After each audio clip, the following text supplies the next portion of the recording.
Hello everyone, welcome to Master Cherry's Mom's World.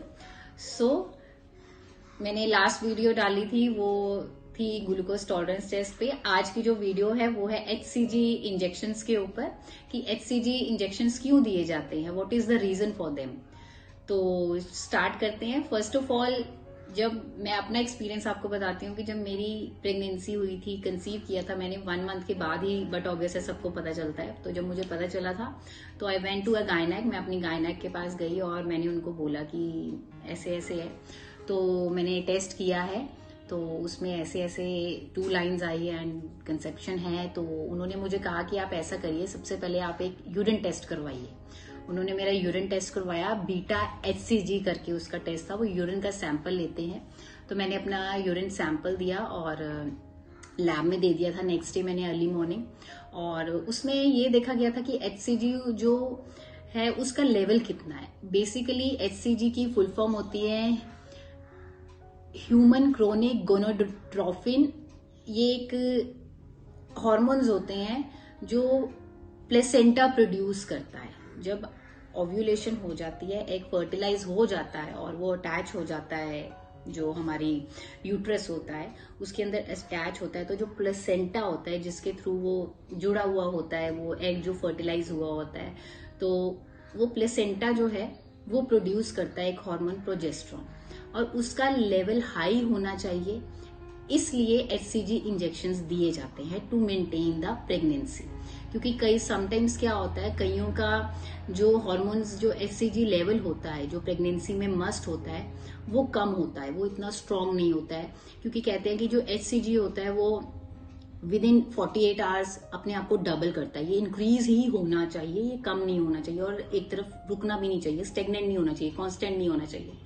तो इसलिए HCG के इंजेक्शंस दिए जाते हैं। तो मेरा लेवल आया, वो ठीक था, बट एक्चुअली मुझे इंजेक्शंस दिए गए, मेरे गायनेक ने मुझे HCG के इंजेक्शंस रिकमेंड किए वीक में 2 बार, एक वेडनेसडे को और एक सैटरडे को उन्होंने रिकमेंड किया था मुझे इंजेक्शंस।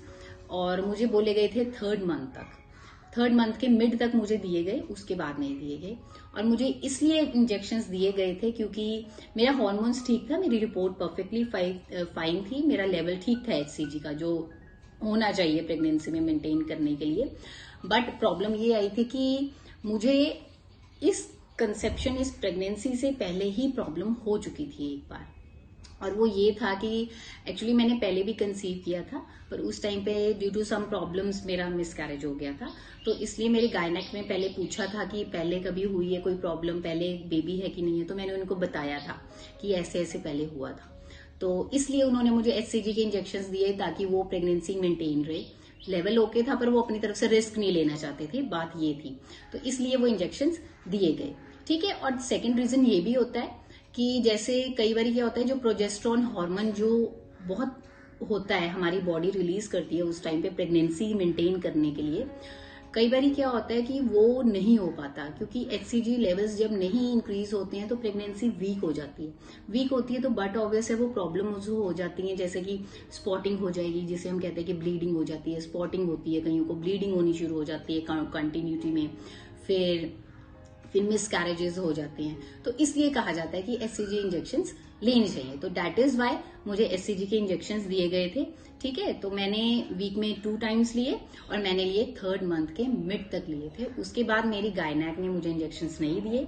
हाँ, समटाइम्स ये भी होता है कि कुछ को 5th मंथ तक भी इंजेक्शंस दिए जाते हैं, ये भी चीज होती है। ये डिपेंड करता है आपकी हेल्थ पे, आपकी कंसेप्शन पे, आपके प्रेगनेंसी में HCG के लेवल्स क्या हैं उस पे डिपेंड करता है। तो इसलिए HCG इंजेक्शंस लिए जाते हैं। और अगर आपकी गायनेक बोल रही है तो जरूर लेना। ये मत सोचना कि हमारे ऐसे लॉज या फिर कोई रिलेटिव्स बोल देते हैं कि हमें तो नहीं देते थे, हमारे टाइम में तो ये चीजें नहीं होती थी। उनके टाइम पे खाना पीना भी अलग होता था, एवरीथिंग इज डिफरेंट, ठीक है। आजकल के टाइम में एवरीथिंग इज डिफरेंट, ठीक है।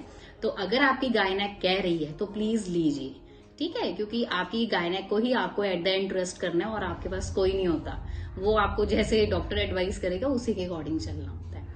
तो आई होप कि आपको ये चीज समझ में आई होगी। जितना मुझे नॉलेज है, जितना मैं ब्रीफ कर सकती थी वो मैंने आपको बताया। अगर still you are having any query, any question, तो आप मुझे पूछ सकते हैं कमेंट सेक्शन में अपना क्वेश्चन वहां पे लिख दीजिए, मैं डेफिनेटली ट्राई करूंगी उसको आंसर करने का। सो तब तक के लिए do like, subscribe and share the channel. Okay bye, take care.